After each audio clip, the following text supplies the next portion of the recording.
За, хим 800 эсэлтийн ерөнхий шалгалтанд бэлтгэж байгаа сурагчид зориулсан номны химийн урвал бүлэг сэдвийн зарим бодлого даалгаврыг бодож тайлбарлая.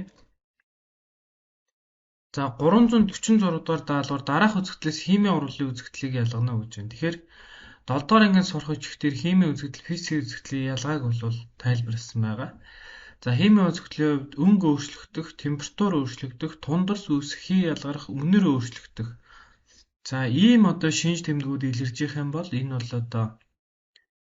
химийн урвал, химийн үзэгдэл гэсэн үг. За, тэгэхээр бидний А үзэгдэл буюу төмөр зэврэх процессын хувьд бол төмөр ерөнхийдөө саарал өнгөтэй байдаг гэх юм бол саарлаас өнгө нь бол улаан бор тийм ээ, зэвний өнгөтэй болно гэсэн үг. За, ингээд өнгө өөрчлөгдөж байгаа гэсэн үг. За, B бол физикийн үзэгдэлтэй энд гарч байгаа ямар нэгэн шинж тэмдэг бол илэрхгүй гэсэн үг. За, C бас нүүрс бутлаад нүүрсээрээ л гэсэн үг. Сүү хөлдөөд сүүгээрээ л байна. За, D-д нь бол нүүрс шатна гэхээр энд бол мэдээж өнгө өөрчлөгдөнө. За, хараас тийм ээ, саарл болж өөрчлөгдөнө гэсэн үг. За, энэ дээр ингэж өнгөнийх нь өөрчлөлтийг биччихье. За, хар өнгөнөөс саарл өнгөнд хувирна. Тэгэхээр өнгө өөрчлөгдөж байгаа гэсэн үг. Мөн шаталтын дүнд дулаан ялгарна. За, тийм болохоор энэ бол ялгарна. За, тэгээ шаталтаар бас яах нь хий ялгарна гэдэг ингээд химийн урвалаар илрэх маш олон шинж тэмдэг бол илэрнэ гэсэн. За, E байна. За, E бол тараг байжгаад сүү ээжгаад тараг болно гэсэн үг. Тэгэхээр ерөнхийдөө энд бол нөгөө тундас үүсэх гэдэг ийм за, тэгээд сүүлдээ бүр шар сүү болон тараг нь ялгарна тийм ээ. Тэгэхээр энэ бол тундас үүсэх гэдэг ийм шинж тэмдэг илэрч байгаа. Тийм болохоор эндээс A, D, E бол химийн үзэгдлийг илэрхийлж байна гэсэн үг. За, B-ийн хувьд бол зөвхөн төлөвийн шилжилт болж байгаа. Төлөвийн шилжилт бол химийн үзэгдэлд орохгүй шүү дээ, тийм ээ. Шингэнээс хатуу болж байгаа гэсэн үг. За, энэ болохоор шингэн төлөвөөс хатуу руу шилжиж байгаа. За, C дээр болохоор зүгээр л хэлбэр хэмжээ өөрчлөгдөж байгаа. Тэгэхээр энэ бол физикийн үзэгдэл гэсэн үг. Хэлбэр хэмжээ өөрчлөгдөнө. За, F дээр болохоор ус уурших гэдэг чинь шингэн төлөвөөс хийн төлөв шилжиж байгаа. Тийм болохоор энэ бас зүгээр л төлөвийн шилжилт явж байгаа байхгүй. За, тэгэхээр химийн үзэгдлүүдийг бол өнгө өөрчлөгдөж ивэл, температур өөрчлөгдөж ивэл, тундас үүсэж ивэл, хий ялгарч ивэл, үнэр өөрчлөгдөж ивэл химийн үзэгдэл гихнэ. За, дараа нь химийн урвалын төрөл байна. За, ер нь органик биш химийн урвалыг нэгдэх урвал 2 бодис нийлээд 1 бодис болно. Заавал 2 байх алгүй тийм ээ. Хэд хэдэн бодис нийлж 1 бодисыг үүсгэнэ. За, задрах гэдэг бол 1 бодис хэд хэдэн бодис болж хэд хэдэн бодисыг үүсгэнэ. За, халах урвал гэдэг бол А Б дээр С-г нэмээд тэгээд АС нэмэх нь Б тийм ээ. За, ийм схемд хамаарна. За, солилцох урвал гэдэг бол хамгийн доотлын тийм ээ. А Б CD-тэй урвалд ороод АС нэмэх нь БД үүсэж байгаа. За, ийм урвалыг солилцох урвал гэж байгаа. За, гэхдээ энэ зургийг анзаараагүй оролцсон учраас энэ дээр солилцох урвал дээр бас нэг уг нь бол ингэж бичих ёстой. Ихэнх солилцох урвал бол CD гээд эндээс AB нэмэх нь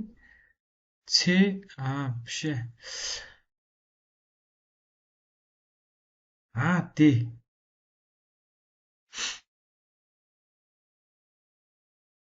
AD нэмэх нь CB гэсэн ийм бүтээгдэхүүн үүсэх ёстой. За, ингээд даалгаварт өгсөн 4 урвалаа харъя. Тэгэхээр баарын хлоридын уусмал дээр нэмэх нь натрийн сульфатын уусмалыг нэмсэн юм байна. За тэгэхээр солилцох урвал явагдаад барын СО4-ийн цагаан дундаас нэмэх нь натрийн хлоридын уусмал үүсэх юм байна. За тэгэхээр энэ бол солилцох урвал гэсэн үг. AB тэгээд CD гэсэн үг. Эндээс AD нэмэх нь CB үүсэж байгаа. За ийм солилцох урвал гэсэн. За дараагийнх нь зэсийн сульфатын уусмал төмөр дүрсэн гэж байгааз. Зэсийн сульфатын уусмал дээр нэмэх нь төмөр. За ингээд эндээс төмөр идэвхтэй металл учраас зэсийг нэгдлээс нь түрээд зэс нэмэх нь төмрийн сульфат үүсэж байгаа. За тэгэхээр энэ бол AB нэмэх нь C. Тэгээд эндээс А нэмэх нь CB үүсэж байгаа. За ийм урвал байж байгаа.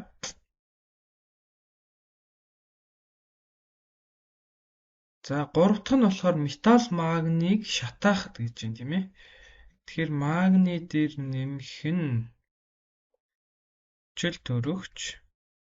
За тэгээд юу болох нь магний оксид болно гэсэн үг. За тэгэхээр энэ бол А дээр нэмэх нь B тэгээд юу өсөж байна? AB өсөж байгаа. За ийм оруулаа. За хамгийн сүүлийнх нь аммоны дихроматыг задлана гинэ. Хором 2O7. За энийг задлахаар за хором 2O3 нэмэх нь NH3 нэмэх нь H2O. За ингэж задрах баг.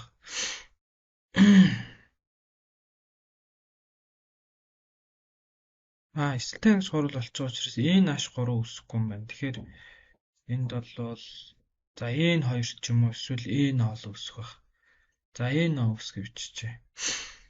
За ингэхээр энэ бол за заавал AB гэх алгүй тийм ээ. Задрах хурлал яг AB ч үж болно. Эсвэл энэ бол одоо жишээ нэг иймэрхүү схем тохирох гээд байна. За D байж байгаа. Задраад A дээр нэмэх нь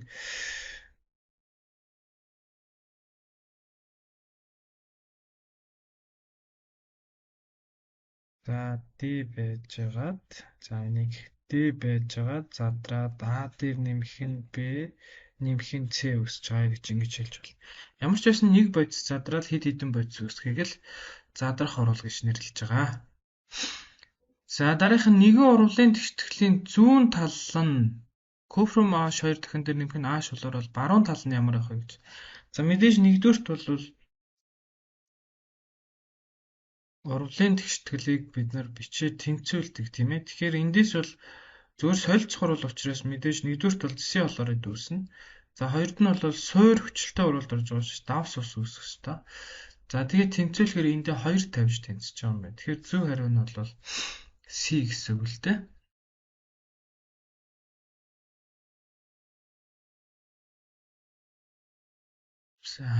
За дараагийнх нь аль бодисуудын харилцан хүчлээр зэсийн гидроксид гаргаж авах вэ?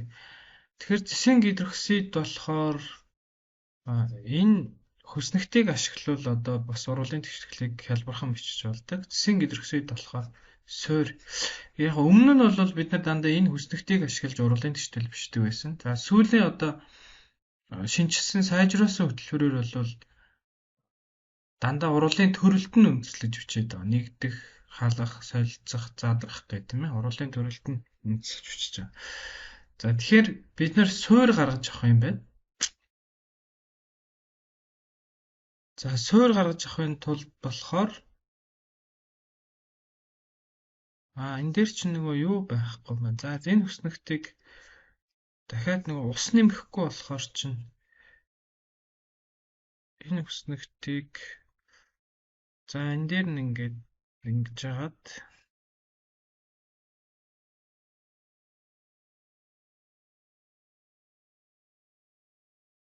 ингээд ус хичээ. Тэгэхээр суурийн оксид устай урвалд ороод суур үүснэ гэсэн үг л дээ. За металл устай урвалд орохоор за ер нь суурь гэхэргүй дээ. Металл устай урвалд орох юм бол шүлт шүлт нэмэх нь ус төрөгч үүсдэг. За доор нь ингэж байгаа дахиад ус нэмчээ.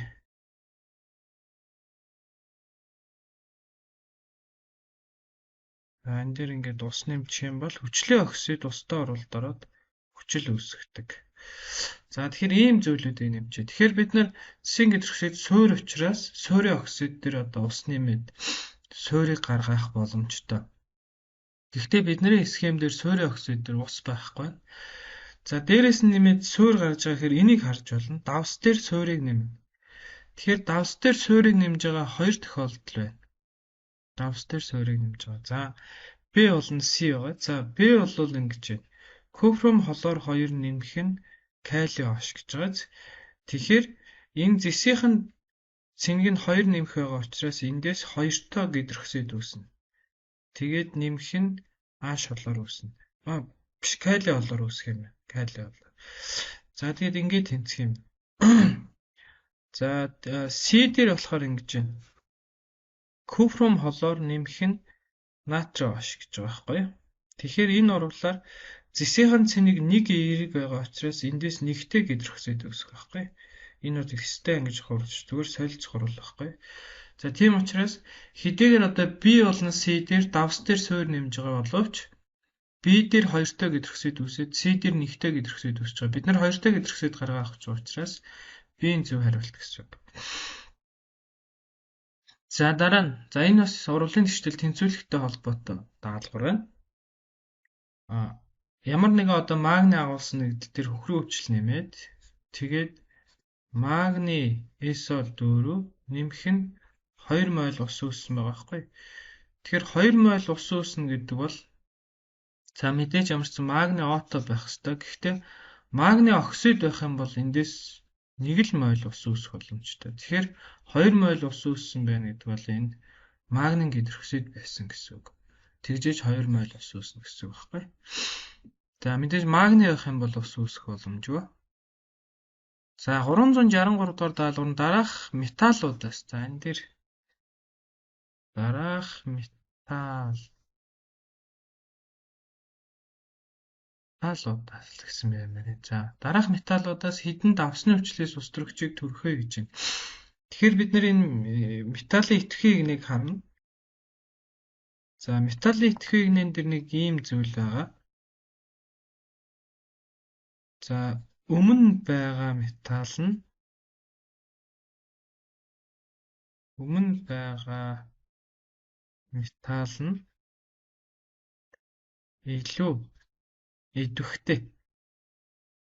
илүү идэвхтэй. За энэ бол одоо идэвхтэй учраас за хойно байрлах металл гэх юм уу те. Байрлах элементийг гэж яг металл гэхээр ус төрөгчөөс орохгүй болчиход байна те. Элементийг нэгдлээс нь төрнө. За энэ бол бидний одоо 8 дугаар ангийн ойлголт байна тийм ээ. Тэгэхээр ус төрөгчийг төрнө гэдэг бол ус төрөгчөөс өмнө байгаа металлууд л ус төрөгчийг одоо хүчлээс төрнө гэсэн үг л дээ. Ус төрөгчөөс өмнө байгаа. За тэгэхээр ус төрөгчөөс өмнө байгаа гэдэг нь болохоор төмөр байна, цайр байна, хар туулга байна, натрий байна, кальций байна, цагаан туулга байна. Тэгэхээр хэд болж байна? 6 болж байна тийм 6 металл. Ус төрөгчөөс өмнө 6 металл байна. Тийм учраас энэ 6 бол одоо хүчлээс ус төрөгчийн холооройдоос ус төрөгчийн төрнө гэсэн үг. Ангийн металл болоо X гэж тийм. За ингээд ус төрөгчийн төрнө. Ийм урал явагдана гэсэн үг. Тэгэхээр ер нь халах урал явахын тулд нэг ийм байгаа шүү дээ. Металл нэмэх нь за металл А гэж тийм. За энийг нь металл штрик гэж. За тэгэх юм бол эндээс металл А нэмэх нь металл штрик. За ийм халах урал явахын тулд тийм ээ.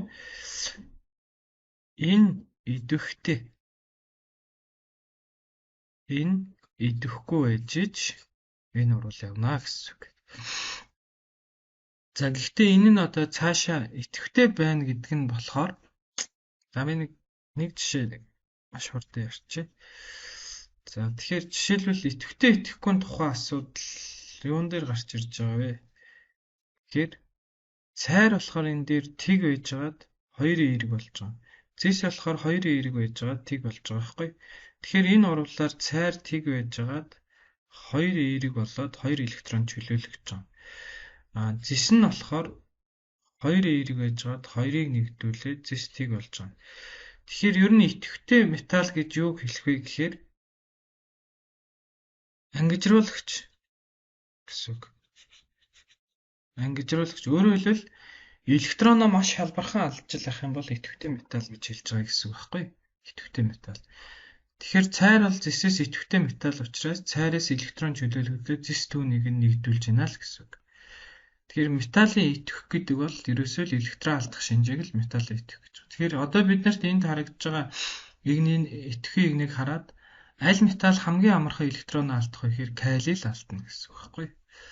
За ийм учиртай цаанаа болвол. За дараа нь 365 дахь даалгавар нь хүүтэн устай уралд ордоггүй боловч усны уртаа уралд ордог металлыг сонгоно уу гэж. Тэгэхээр бид нар 10 дугаар ангийн металл сэдвтэй хичээлээс бол бас энэ өсгөхтөр харагдж байгаа зүйлийг мэдж авсан байх шаардлагатай. За жишээ нь калий, натрий, кальций, магний хөнгөн цагаан бол устдаа маш эрчимтэй ордог. За гэтэл усны уртаа болохоор энэ металлууд дээр нэмэгдээд цайр төмөр хоёр ороод ирж байгаа байхгүй. Усны уртаа уралд ороод оксидо ус төрөгч үүсгэж байгаа. За тийм болохоор хүүтэн устай уралд ордог боловч усны уртаа ордог гэхээр эндээс бид нэр цайрыг сонгоно гэсэн үг л дээ. Натрий, калий хоёр бол устаач уралд орно, хүүтэн устаач орно, усны уртаач орно. За мөнгө зис хоёр бол мэдээж идэвхтэй игнэн нэг ус төрөгчөөс хойно байгаа учраас өвчлөлтөж орохгүй, устаач уралд орохгүй гэсэн үг. Тэгэхээр цайр бол одоо усны уртаа уралд ороод за хий төлөвтэй гэсэн үг тийм ээ уралд ороод тэгээд цайрын оксид нэмэх нь ус төрөгч үүсгэх нь байна л та. За ийм орол явагдах байна. Тэгэхээр энэ хүснэгтийг бас мэддэг байх шаардлагатай гэсэн үг байхгүй юу? Энэ хүснэгтийг мэдж гэнэ үгүй юу гэдгийг шалгаж байгаа даалгавар ээшд орж ирээд байна гэсэн үг. За дараа нь 367 дугаар даалгавар шингэрүүлсэн өвчлөлтөд уралд орж ус төрөгч ялгаруулдаг гэж байна тийм ээ.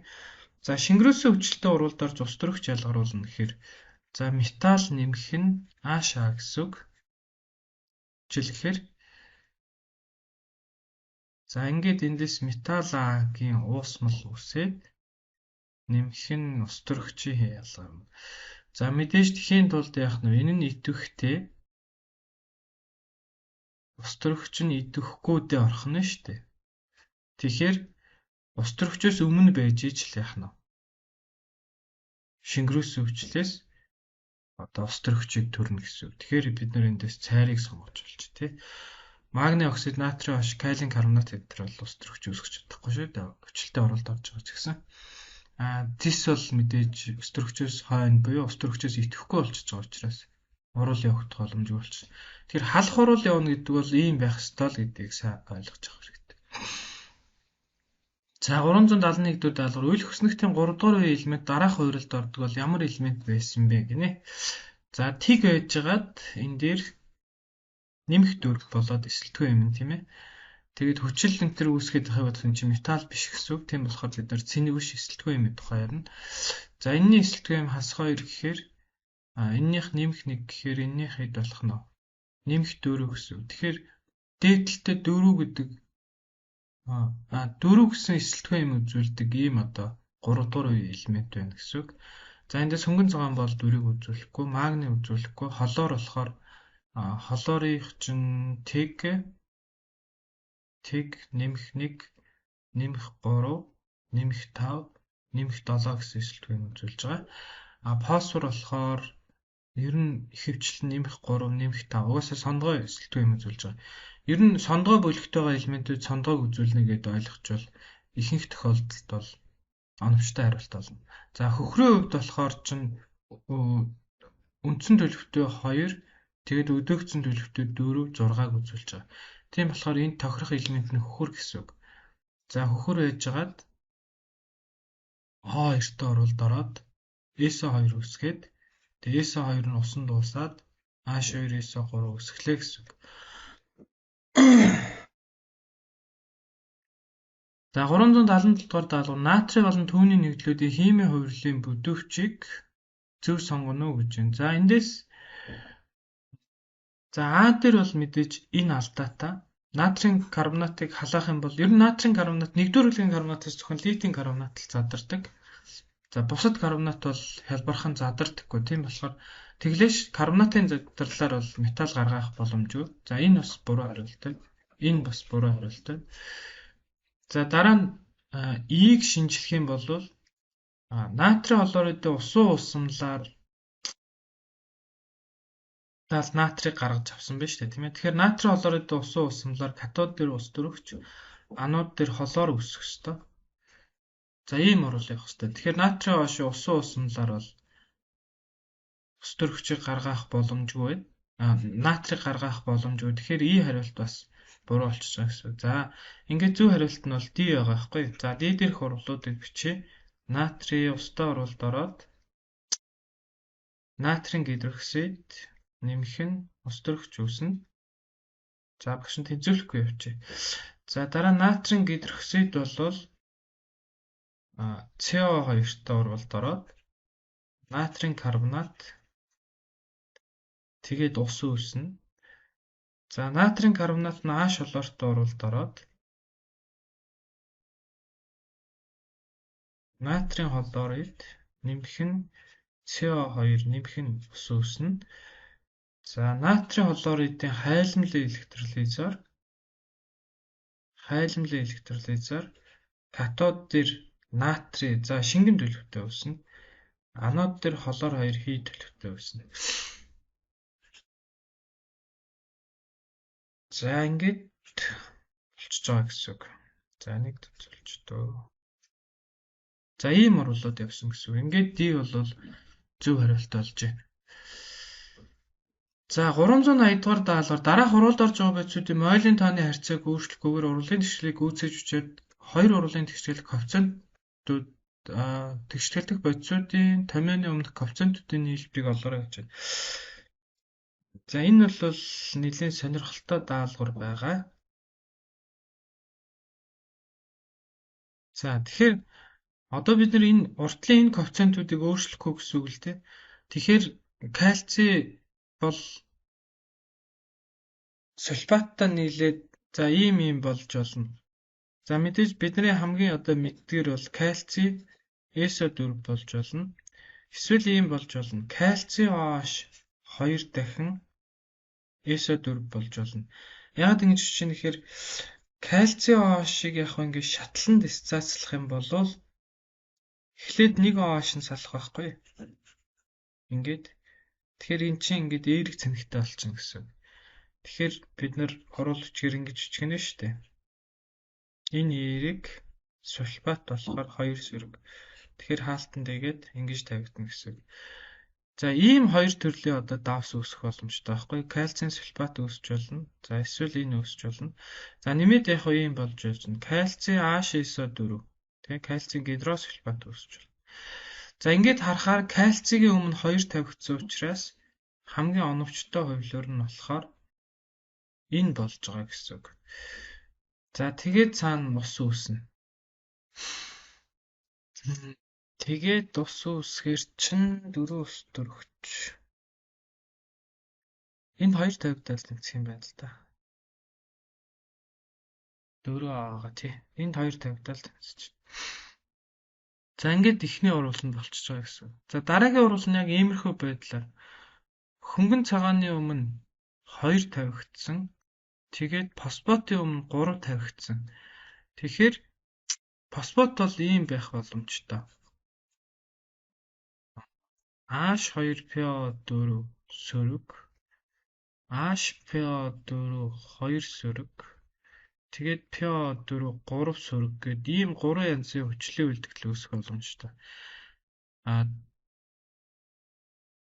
За хөнгөн цагаан бол ийм байх боломжтой. За PO4-ийн өмнө угаасаа PO PO4 3 байна гэдэг бол хөнгөн цагаан 3-аар л орсон гэсэн үг л дээ. Тэгээд хөнгөн цагааны доор 2 тавигдсан гэхээр энэ хүчлээ үлдэгдэхдээ ерөнхийдөө давс үүссэн гэсэн үг. Тэгэхээр ямар давс үүсэх вэ гэхээр хөнгөн цагаан 3 эерэг HPO биш. Тийм HPO4 2 сөрөг гэхээр энд 2 тавигдаад энэ хаалтан тэгээд 3 тавигдана гэсэн үг байхгүй. Тэгэхээр яг таарж байгаа гэсэн үг. PO4 нь урдаа 3 тавьсан юм чи. За ингээд алюмиум 2 HPO4 3 дахин нэмэх нь давс үүснэ.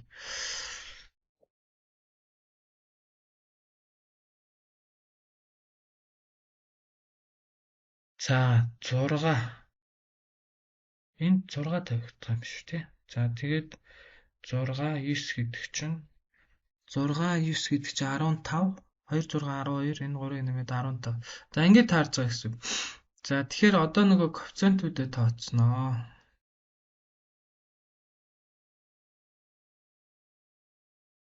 За эхний урвалын нийт коэффициент нь энд 1 байгаа. Энд бас 1 байгаа. Тэгэхээр 3 6. Эхний урвалын коэффициент нь 6. Дараагийн урвал нь нэхэц дотор 5, дэгтгүүн дотор 7. 5 7 гэдэг чинь 12. Тэгэхээр ингээд нийтдээ 18 гэсэн. Ингээд зөв хариу наа гэсэн. За 383 нь болохоор шүлтийн металлын ба металлын этгээний зэсээс хойших металлуудын нитрат гэж байгаа юм. За тэгэхээр нитратууд бол нэг 3 янзаар задарч байгаа. За металлын нитрат бол шүлтийн металлын нитрат гэж байгаа. Шүлтийн. За энэ нитратууд бол задрахтаа нитрит тэгээд O2 үүсгэж задарч байгаа гэсэн. За ингэж юм байна дөө. Шүлтийн металлын нитратууд бол нитрит нэмэх нь O2 үүсгэж байгаа. За дараа нь бол ингэж байгаа. Зис хүртэл этхий игнэнд зис хүртэл ахгүй зис хүртэл. За тэгэхээр зис хүртэлхүүд нь яаж задарч байна вэ гэхээр металлын оксид зис хүртэл биш. Зис ороод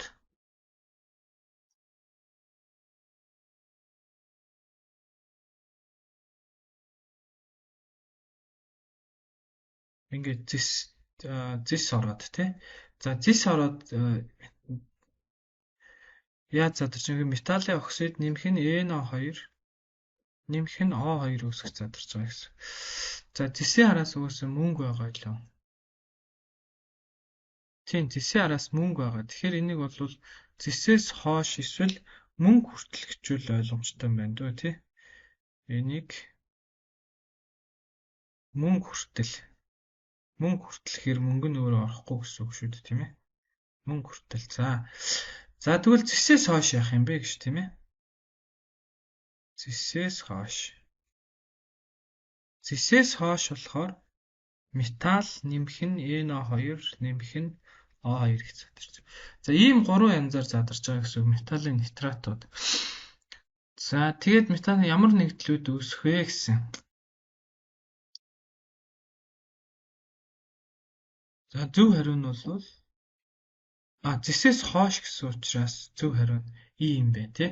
Шүлтийн металл нь нитрит болон биш. Буруу ойлоо явчлаа. Энэ юу вэ шүү дээ. Чинь нөгөө юу үүсгэж. Нитрит NO2 үүсгэсэн шүү. Зөв хариу нь юу юм? D юм байна тий. Шүлтийн металлын нитрат нь болохоор нитрит хүчил төрөгч үүсгээд зэсээс хойш болохоор металл NO2 хүчил төрөгч үүсгээд ингээд задарч байгаа гэсэн. За 302 нь бодис гаргаа арга байна. За бодисын задарлаар амьсгалыг тэтгэгч өнгөө хий ялгарна гэж. Тэгэхээр энэ бол калий холоор O3 юм байна. Калий холоор O3 халаалтаар задраад калий холоор нэмэх нь O2 үүсгэн. Тэгэхээр энэ бол нөгөө амьсгалыг тэтгэгч хүчил төрөгчийн тухай ярьж байгаа гэсэн. За хоёр бодисын харилцуулчлаар хамгийн хөнгий бол мэдээж ус төрөгч. Тийм учраас устөрөгч ялгарна гэхээр өгсөн бодисуудаас цайр давсны хүчилтэй харилцан үйлчлээд устөрөгчийг ялгарах нэ. За D бодисыг холцыг халаахад аммиакийг гаргаа авна гэж чинь тийм ээ. Тэгэхээр аммиакийг гаргаа авдаг арга бол кальцийн гидроксидыг NH4-тэй холоод нухдаг гэх юм да тийм ээ. Хоёулаа хатуу төлөвтэй. За ингээд эндээс кальцийн хлорид нэмэх нь NH3 нэмэх нь ус үүсэж байгаа юм байна тий. За энд 2 тавиад энд 2-ыг тавиад усны өмнө 2-ыг тавиад за ингээд тэнцэх юм байна. За аммиакийг хатаахад ашигладаг гэж юм тий. За аммиакийг хатаахад бол юу? F нь болохоор 8 гэсэн үг тий. Кальцийн хлоридын үрлийг бол аммиакийг усны уураас нь хатааж байгаа байхгүй. Тэгэхээр халаалтаар учраас мэдээж аммиак усны урамчаас хий төлөвтэй үүсэх байхгүй. Тэгэхээр энэ хоёрыг кальцийн хлоридын үрэл гэж юм тий. Энэ үрэл дундуур нэвтрүүлэхээр ус шингээгдэнэ гэсэн үг. Давсандаа усан шингээгдэнэ. За тэгээд цэвэр аммик гарна гэсэн үг. За 392 дугаар даалгавар төмөртэй холбоотой даалгавар байж байгаа. Бүдүүвч өгсөн. За тэгээд эндээс NWE бодисуудыг тодорхойлоод цааш нь ингээд урлаад бичих хэрэгтэй.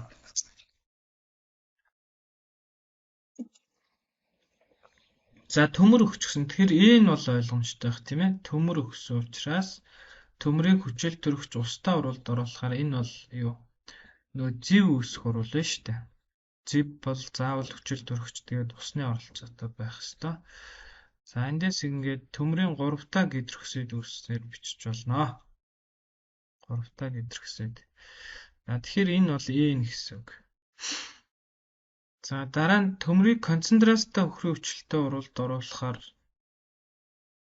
за концентрацтай учраас яг хоо илүү хүчтэй эсэлдүүлэгч гээд төмрийг 3 руу шилжүүлээд бичиж болно.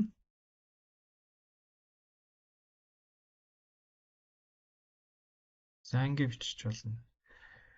Энд 2-ыг тавиад, энд 3-ыг тавиад, энд 3-ыг тавиад. Тэгэхээр энэ W байсан гэсэн үг.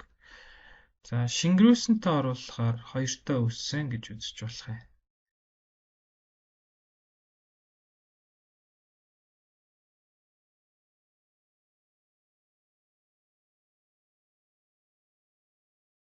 За ингэ бичиж болно.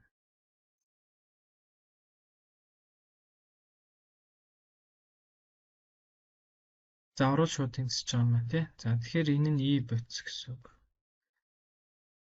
За төмрийг хүчил төрөгчтэй зүгээр хүчил төрөгчтэй оруулаад S үүссэн байгаа байхгүй. Тэгэхээр энийг бол феррум 3O4 үүссэн гэж бодно. За феррум 3O4 гэдэг бол феррум 2O3 тэгээд феррум O гэсэн ийм хоёр оксидын нийлбэр. За энэ хоёр нь цаашаа уруулд ороод өхрийн хүчилтэй ороод энэ 3 та оксидоос нь мэдээж 3 та сульфат. За тэгээд 2 та оксидоос нь мэдээж 2 та сульфат үүссэн гэсэн үг. За нэг ихний схем дээр бол ингэж ажиллаж болж байна.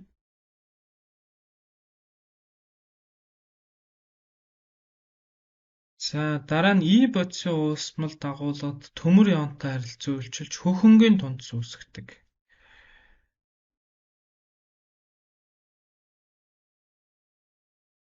За E бодис нь болохоор 2 та өөрөөр хэлбэл 2-ыг таних тухай төмөр 2 эергийг таних тухай асуудал яригдж байна гэсэн үг.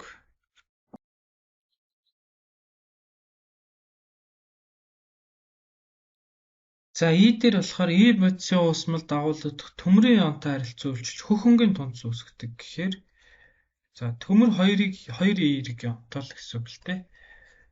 E бодис гэдэг чинь 2 та төмөр. За тэгэхээр 2 та төмөртэй уруулд ордог нь болохоор феррум Cn 6 дахин гэсэн ийм комплекс давсан.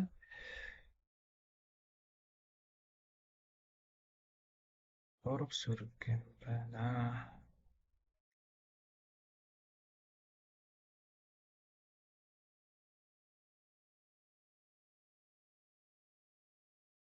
За ингээд эндээс ферум 3 тэгээд ферум C-ийн 6 дахин ийм давс үүсэж байгаа юм байна. За энэ бол хөх өнгөтэй байх нэ. Тэгэхээр E бодис бол E бодисын дугаар нь 3 сөрөгтэй гэхээр 8 байна. За яагаад 8-ыг сонгож байгаа юм бэ гэхээр кали 3 ферум C-ийн 6 дахин гэж байгаа байхгүй. Тэгэхээр калигийн цэник бол 1 гэсэн үг. Тэгэхээр нийтдээ энэ гадаад түрээнийх нь цэник 3 нэмэх болчихж байгаа гэсэн үг. Тэгэхээр энэ дотоод түрээнийх нь цэник 3 сөрөг байх хэрэгтэй гэсэн үг. Тэгэхээр эндээс өөрөөр хэлбэл энэ комплекс нэгдлийн одоо усан дуусах процессыг буюу гадаад дотоод түрээгээрээ яончлогдох энэ процессыг бичих юм бол ийм болно гэсэн үг. 3 сөрөгтэй яон өсөж байгаа. Харин 7 болохоор 7 буюу энэ болохоор 2 сөрөгтэй байна гэсэн үг. За WHC уусмалд одоо төмөр 3 эргийг яаж таних вэ гэж тийм 3 эрэгтэй аль нь хөнгөн тунц үүсэх юм бэ гэж. Тэгэхээр энэ дээр бол төрөний нөгөө ферум C-ийн 6 дахин 2 сөрөгтэй энэ комплекс давс уралд орно гэсэн үг. За тэгээд ферум 4 ферум C-ийн 6 дахин тэгэд 3 дахин гэсэн. За ийм одоо хөх өнгөтэй давс үүснэ гэсэн үг. За энэ 2 3 ялгааг бол сая тайлбарлачлаа тийм ээ. Кали 4 ферум C-ийн 6 дахин байна гэдэг бол энэний цэник нь 4 эрэг гэсэн үг. Шинж 4 сөрөг юм байна. Энэ 4 сөрөг юм байна шүү. 4 сөрөг. Тэгэхээр энэ дотоод хүрээнийх нь цэник нь бас 4 сөрөг байна гэсэн үг. Тэгжиж саармаг комплекс болох байхгүй.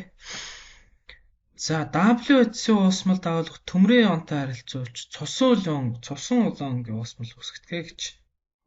Тэгэхээр W бодисдох төмөр гэдэг нь төмөр 3 эрэг гэсэн үг. За энэ бол артонид тий. Артонид юм буюу за энийг өгн ингэж бичдэг юм аа. S CN гэж бичдэг. Энэ дээр болохоор CNS гэж бичсэн юм лээ. За ингээд комплекс давс үүснэ. Тэ 3 та гэд ферум SCN 3 дахин. За энэ бол цусан улаангтай. Цусан улаан. За хамгийн сүүлийнх нь энэ бодисыг халаа задлахад үүсдэг төмөртэй нэгдлийн зугаар. За энэ бодисыг халаа задлахад үүсдэг төмөртэй нэгдлийн дугаар гэхээр за энийг зүгээр л задрах орол бичээд ферум 2O3 нэмэх нь ус гэж бичих юм байна. За ингээд энд 2 тавигдаад усны өмнө 3 тавиад ингээд тэнцэж байгаа. За ингээд болчихж байгаа юм байна энэ даалгавар.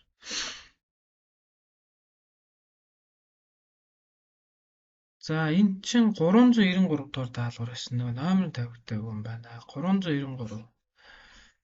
За схем өгсөн байж байгаа. Z-ийг мөнгөтэй урвалд оруулахаар A үүсдэг. X-ийг хүчил төрөгчтэй урвалд оруулахаар A үүсдэг. За мөн Y-ийг концентрацтай өхрийн хүчилтэй урвалд оруулахаар A үүсдэг. W-г халаахад A үүсдэг. За тэгэхээр A бол эндээс SO2 байх боломжтой гэж ингэж үзнэ. За тэгээд X нь болохоор ферум S юм байна. Төмрийн периодыг O2-т оруулаад ферум S2 тий. За ингээд эндээс ферум 2O3 нэмэх нь SO2 үүснээр бичиж болно. За ингээд SO2 болохоор энэ А гэсэн үг. За дараа нь Y-ийн концентрацтай өхрийн хүчлэлтэй оруулалт оруулна гэхээр Y нь болохоор зис болж таарах юм шиг байна л да. Зисийг концентрацтай өхрийн хүчлэлтэй оруулалт оруулахаар за эн чинь 393.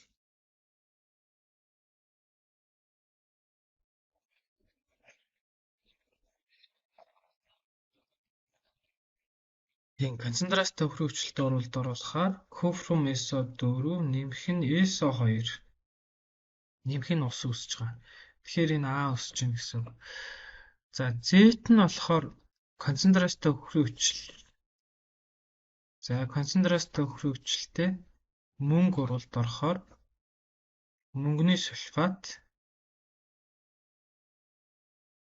нэмэх нь SO2 тэгээд нэмэх нь ус үүсэж байгаа гэсэн.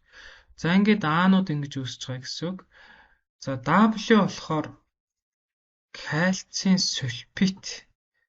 Кальцийн сульфитыг задлахаар кальцийн оксид нэмэх нь сульфат үүснэ. Ингээд дахиад А үүсэж байгаа гэсэн. За ингээд ямар ч байсан A, X, Y, Z, W бодисууд олсон гэсэн. За дараа нь 0.2 мол А бодисыг 0.5 мол концентрацтай 400 мл натрийн гидроксидын уусмал дундуур нэвтрүүлэхэд үүсэх давсны массыг олгож байна. За тэгэхээр SO2-ыг натрийн ошин уусмал дундуур нэвтрүүлж байгаа гэсэн.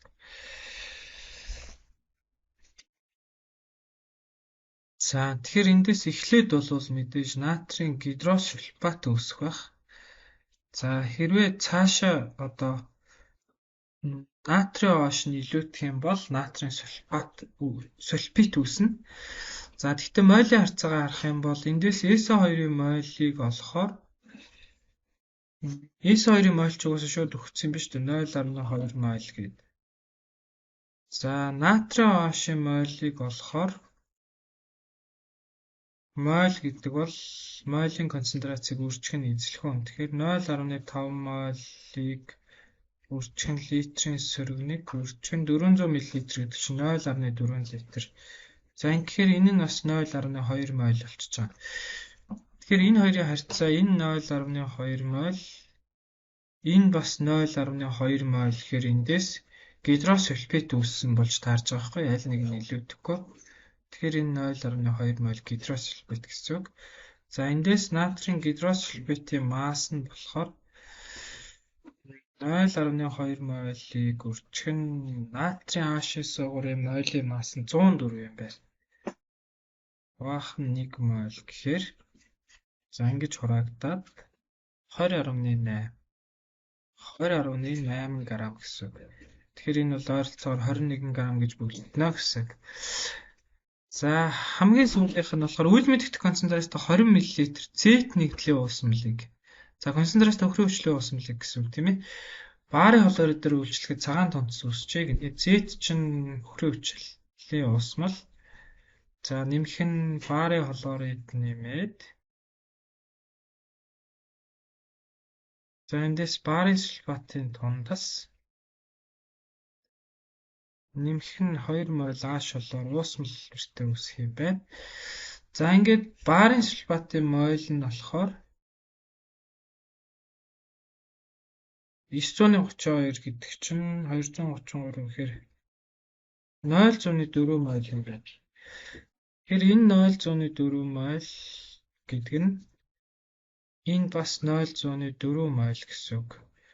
За эндээс молийн концентрацаа олохоор 0.4 мол өхрийн хүчил нь 0.02 литр дуусмал дагуулж байгаа гэсэн үг. За ингэхээр энэ хэд арах юм? 2-ыг 2 молыг үржих нь литрийн сөрөг 1. За ингээд молийн концентрац ингэ олж байгаа юм байна.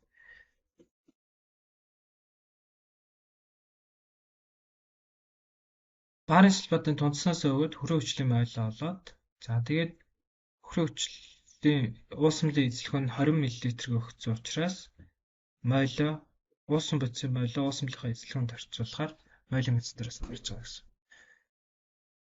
За мангантай 396 дугаар даалгавар байна. Д шилжилтийн металлтай даалгавар гэсэн үг. К бодисыг хүчил төрөгчтэй оруулалт оруулахаар E нүүсдэг. Л бодисыг задлахаар E нүүсдэг. Манганы нитратыг задлахаар бас E нүүсдэг. E-нийг А шолоортой оруулалт оруулахаар E нүүсдэг. За тэгэхээр эндээс бол E-н нь манган O2 болж таарна л да. Яагаад гэвэл К бодисыг хүчил төрөгчтэй оруулалт оруулахаар E нүүснэ гэдэг нь оксид үүсдэг гэх юм бол Л нь гидроксилийг задлахаар оксид үүсээд бас нитратыг задлахаар оксид үүснэ. Тэгэхээр хамгийн оновчтой хувилбар нь бол N нь бол манган O2 гэсэн үг. За тэгээд К бодис нь болохоор тэгвэл юу вэ? Манган гэсэн үг тийм ээ. Манганыг O2-той оруулалт оруулаад манган O2 үүссэн гэсэн үг. За Л нь болохоор тэгвэл юу вэ? Манганы гидроксид гэсэн үг. Биш. Манган O2 үүснэ гэхээр калий манган O4 задраад манган O2 үүснэ. Калий манган O4-ийг задлахаар калий 2 манган O4 нэмэх нь манган O2 нэмэх нь O2. За ийм үүсэж байгаа гэсэн үг. За энд 2 тавиад тэнцчих юм байна. Энд 2 тавь. За тэгэхээр Л нь болохоор калий манган O4 гэсэн үг. За дараа нь манганы нитратын задрах хурал бол эсэлтэн гэж хуралдаар задрах юм байна. Эндээс манган O2 нэмэх нь NO2 нэмэх нь O2 гэж ингээд задрах хаа.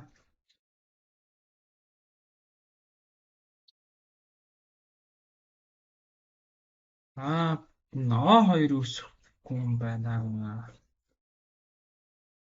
Манган O2 нэмэх нь NO2 гэж задарчтай. Тэгээд NO2 юм 2 тавигдах юм байна.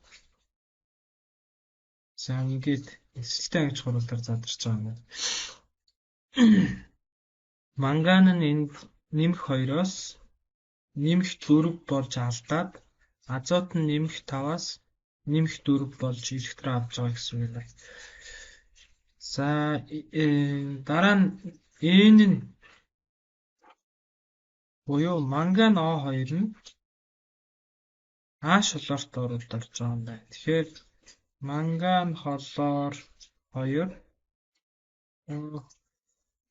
манган холоор 2 нэмэх нь холоор 2 нэмэх нь ус үүсэж байгаа. За яа тэгвэл энд 4 тавигдаад энд 2 тавигдаад үний тексттэй болоо.